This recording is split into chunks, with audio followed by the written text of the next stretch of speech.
Okay, I think the main thing for people to note is that there is a reasonably solid economic recovery underway in New Zealand, and conditions are improving relatively firmly overseas. It will lead to interest rates going up, but there is nothing jumping out and saying to me interest rates are really going to rise strongly. Maybe it's going to be 2.5% at absolute worst, and that could take 3 to 4 years to get there. Welcome to our new monthly Tea with Tony segment. As many of you know, Tony Alexander is a respected independent economist and commentator. NZHL and Tony are talking because we have a shared interest in better enabling Kiwis on financial matters. In NZHL terms, that's all about achieving financial freedom faster. Our intention with this Q&A is to provide some useful insights for everyday New Zealanders and to drink some tea. What do you think of the cardamom, ginger and orange, Tony? Well, it's nice. If I was out tramping and I came across it in a hut, I would definitely drink it, but I'm still into my morning cappuccinos, I think. So Tony, let's talk about what's happening in the market and in the economy at the moment. Just give us a bit of a rundown over the last month. Yeah, over the last month, I guess some of the more interesting stuff is maybe not so much in New Zealand, it's internationally, where we can see that with vaccinations rolling out around the world, people are optimistic for growth improving in the UK, in the United States in particular, with a massive extra spending package coming along there, and it's leading to international interest rates rising, and that always leads to interest rates starting to rise in New Zealand. So one of the big debates for the moment is, when are floating mortgage rates going to start rising in New Zealand? Well, that's probably next year, but fixed interest rates, there could be some increases in the next few weeks when that comes along. So what does that mean for the everyday New Zealander? What's your kind of take on that? What should they be thinking about? I think for somebody who's got a mortgage there, it's been very attractive to just go 1 year fixed at 2.29% for instance, or very close to that. But you need to be thinking that there's a lot of uncertainty about interest rates. Us economists have got our forecast wrong now for, I think we're into our 15th year of getting our forecast wrong on interest rates. But the risk is now we're predicting too low. The world economy is improving. Our economy has some good momentum. So maybe start thinking about moving some of your interest rate exposure, maybe a little bit 2 year fixed, 3 year fixed. Personally, I love 5 year fixed, but it's still too long for most people. Right, and I look at that in the context of, say, our customer base or client base, and I would say that's, for us, we tend to talk about structure and advice. So for our clients, that could be, look, talk to your consultant at NZHL, and then we can have a conversation about your structure and making sure that's right. But an awareness around rates is always really useful, isn't it? Yeah, definitely be aware of it, and just be aware of the fact that for many people, it's going to be, journalists, let's say, it's going to be the most interesting thing happening in the next 12 to maybe 24 months. And they will definitely start delivering scary stories about how rapidly interest rates may go up, how high they might go. If I get out of the bed of a bad mood one morning, I might say, usually when interest rates go up in New Zealand, they peak with floating mortgage rates around about 10.5 or 11%. Now, I'm not going to say that, and we're not going to go to that level because the world is vastly different. But people do need to ask themselves the question, if interest rates went up by 1%, could I handle that? What about 2 or 2.5%? And then speak with their advisor about, does it mean getting a slightly different structure in place?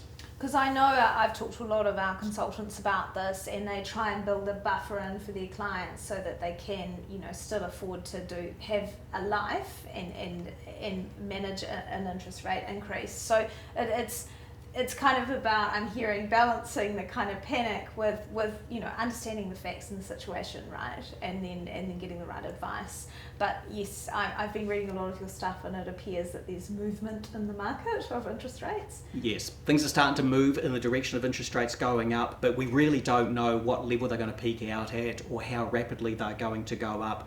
They will go up, but yeah, I think everybody who's borrowed over the past few years, whatever rate you borrowed at, 3-5%, your lender would have worked out your ability to service that about 2 or 3% higher. So I'm not concerned there's a crunch coming for the economy or the housing market as we start to slowly see these interest rates rise.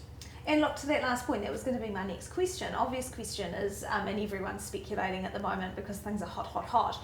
Do you see, and I hate doing this, asking crystal ball gazing questions, because you can't perfectly predict anything, but obviously you've got data that shows you. What's your thinking around the impact that could have on market movements in terms of housing pricing? And we've got a lot of active first-time buyers in our market at the moment? Yeah, when interest rates go up, it's often because there's a lot of demand out there. So you start from a position of every man and his dog wants to buy a property, investment property or property to live in. And initially when interest rates start rising, thinking back to previous cycles, usually there's not all that much impact. People go, oh, it's only 0.5%, that's not that much, or oh, it's only 0.75%, we'll see how it goes. But eventually it does cause the housing market to slow down. It's very rare, however, for prices to go down. In New Zealand, that tends only to happen for the economy overall when we are physically in recession in the economy. Unemployment rate is going up, people are worried about jobs, incomes, and that's not something we see in prospect for the next 3 years. So it's going to be one of the factors contributing towards the housing market slowing down, not being quite so frenzied, along with the likes of the LVRs coming back into play, for instance, and maybe a few other rules from the government targeted at investors. So yeah, really interesting point about LVRs. It's a can you give us an update about the LVR changes, what they are, and kind of the impact you see them having now and in the future? Yeah, the impact is quite fascinating because when the Reserve Bank announced on February 11 that new loans right then would require a 40% deposit as an investor, and then from March 1, 30% required if you already had your finance worked out but you hadn't drawn it down, and from May 1, if again you've already got your finance worked out but you haven't yet drawn it down, you can do so and still pay 30% deposit up to May 1. After that, it's 40%. And that caused a frenzy in the market, I would suggest, over February, with investors who had already got their finance worked out, looking to buy anything, basically. And we have recently seen numbers from the Real Estate Institute come out showing that nationwide New Zealand house prices increased just over 5% only in February. Now that's a ridiculously high rate of house price inflation that clearly won't be sustained, but it's people getting in before they have to start paying a 40% deposit. I can already see now, however, from surveys of mortgage advisors and of real estate agents that the 40% minimum deposit is causing some of the investors to back away. Some more investors are looking to sell their properties. Minimal impact from the first home buyer point of view. They were already being required largely by the banks to have 10, 20% deposit, etc. It's more the investor side is now going to be pulling back, and that's good. It's going to provide some space for the first home buyers to get into the market. And look, one interesting thing and this is an anecdote, we experience with a lot of first home buyer clients is that, and we deal with a lot, is they say, they get a bit spooked by this, the new LVR thresholds, but they don't actually realise that banks can still lend outside of those thresholds. Do you want to talk to us a little bit and explain that? Yeah, while the rule is that if you're an owner-occupier, you need to have a 20% deposit, banks have an ability for about 15% of the loans they do to owner-occupiers, they can accept less than a 20% deposit.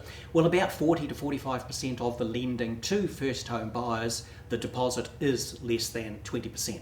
So yeah, my recommendation to first home buyers is even if you don't have the 20% deposit as yet, it doesn't mean you're not going to be able to source a mortgage out there because there is an ability for the lenders to fit you in the criteria. And look, our consultants say on that point, agree completely, and say it's about your good account conduct, getting your ducks in a row, getting the right advice, being prepared. So yeah, I guess it's just a bit of a message to first home buyers. Don't be too disheartened. As you said, this is not necessarily going to affect that market too much, which is quite good. Also, and another very important point, those LVR rules, the minimum deposits, only apply for existing houses. For getting something newly built, then the rules don't apply. The banks are still they're going to be sensible. They're still going to be requiring a deposit. They're not going to do stupid lending.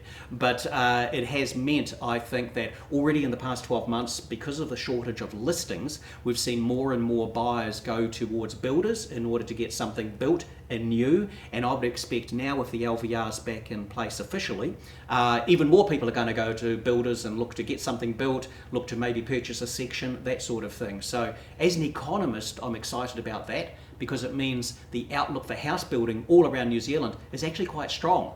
As long as the land is available and the materials are available and the carpenters and the electricians are going to be available. But that's quite a source of support for the economy. Yeah, because am I right in saying that supply is one of our fundamental issues and has been historically as well? So if building is going to continue, that's a positive, isn't it, for everyone? It's definitely a positive for everyone. What we've seen in New Zealand in the past 3 to 4 decades is that the growth in the number of houses being built is pretty much the same as the growth in the population. But two key problems. Number one, we haven't been building enough houses where population has grown the most, Auckland predominantly. And number two, up until the 1990s, about 20-25% of houses being built were affordable. They were in the lower priced end of the price range. Since the mid-1990s, only about 5% of houses being built are affordable. So that's the key problem out there. That is now starting to change around. We see increasingly, I guess, smaller houses, townhouses are getting built. This is where Auckland's interesting. There's a lot of land available for these sort of houses to be built. The rest of the country does have a bit of a challenge in that the councils, they have to make sure the land is available to be developed, and there's just a bit of a pinch in the pipeline there that might take some sorting out. So just on that affordability issue, there's a lot of chat about it. Any kind of insights around that for people looking to buy their first home? Should, is affordability, do you look elsewhere outside of Auckland and then move into Auckland later, or do you see that changing with the supply changes?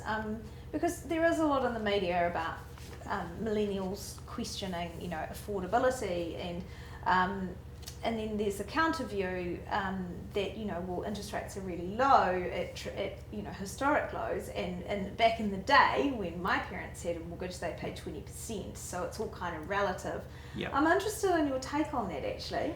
Yeah, okay, for the total lifetime cost of a mortgage, buying a house, you're probably not looking at all that much more being paid by somebody buying now and borrowing at 2.5-3% versus myself borrowing at 18.5% first mortgage back in 1987. But of course, the price of a house is so much higher, you have to take on a heck of a lot bigger mortgage in order to do that, and getting the deposit together is very, very difficult. Back in my day in 87, I had no deposit. I just ran some money up on credit cards and said to the bank, oh, here's my deposit. And they said, oh, you have a deposit? Right, you can go and buy a house. You're not going to get away with that these days. The systems are different, shall we say. So I personally believe it is more difficult for young people these days because of the size of the debt you're taking on and because the magnitude of the deposit as well. And in terms of where you make your purchase, you're probably going to have to compromise, as we all have done by and large by making our first purchase. And so maybe that's one reason we do tend to have people maybe only having a house for 7 years in New Zealand and then shifting towards something which is more suitable to them, their families, their requirements, a bit further down the track. So my advice to young people would be, don't get over optimistic for your first house. Be prepared to compromise on something, location, quality of the house, number of bedrooms, and then work your way towards something better later on. And save your pennies. And save your pennies. and at least my outlook for the economy is so good, I do believe they will be able to save some pennies and will be able to rise up their career ladders and eventually get something better down the track. Look, there was one other thing we talked about, which was the spending habits. What's going on? What are we spending our money on? Yes, that's interesting, because if you have a recession, then we economists will tell you there is a recession. You and I will not buy spas or motorbikes or cars or camper vans, artwork, kayaks, fizz boats. We don't buy stuff which we can choose the timing of buying. When we're worried about our jobs, we pull back on buying these things, and then when we see better times ahead, we catch up on that buying. Well, this is the weirdest recession any of us have ever seen and may ever see, because instead of cutting back our purchases of these durable items, we've radically increased our purchases of the hardware, the spas, it seems, in particular. And a lot of that is because we can't travel, and we Kiwis, we tend to spend about $10 billion each year travelling overseas. Well, we've chosen to spend that in New Zealand instead, and we've been focusing on our home nests, our immediate living environment, and travelling around New Zealand. And so the sales have gone through the roof for swimming pools and spas, gazebos, kayaks, camper vans. It's completely the opposite of what you would expect. My warning to people in those sectors is just be careful. This is an upside down cycle. So you've had what would normally be a catch-up boom. You've had that boom. At some point when the borders reopen, that's going to be very good for the travel sector, but it means we're going to be diverting $10 billion back to overseas travel. And we only need a new spa every 30 or 40 years or so, so people need to allow for that weakness coming along for some of those sectors down the track. Right, yeah. Okay, is there any kind of thing else you'd like to add, or other sort of interesting points? I think I've covered everything on my list. Okay, I think the main thing for people to note is that there is a reasonably solid economic recovery underway in New Zealand, and conditions are improving relatively firmly overseas. It will lead to interest rates going up, but there is nothing jumping out and saying to me interest rates are really going to rise strongly. Maybe it's going to be 2.5% at absolute worst, and that could take 3 to 4 years to get there. The Kiwi dollar is likely to rise. That's what tends to happen when our interest rates go up. And also our export prices are very strong. People are buying dairy products, especially out of China. That's very good for the regions in New Zealand. So I certainly don't want anybody thinking they thought they heard me say Auckland was somehow going to do better than the rest of the country. I actually see the entire country doing okay over the next 2 to 3 years, with tourism benefiting the regions and the primary sector with good export prices gaining as well. So I'm looking towards sort of good recovery in the economy. House price inflation's still there, but slowing down. It's a question of what could go wrong. Hopefully not another pandemic. Okay. Thank you, Tony. And look, thank you everyone for joining us today. We're going to be doing this segment monthly with Tony, and do put any of your questions down in the chat and we'll pull some through and start answering them in the future as well. So make them hard for Tony though, it seems like he's pretty good at answering them. Look, and final, I will note that Tony is an independent economist and his views are his own and don't necessarily represent those of NZHL and vice versa. Thanks a lot for joining us.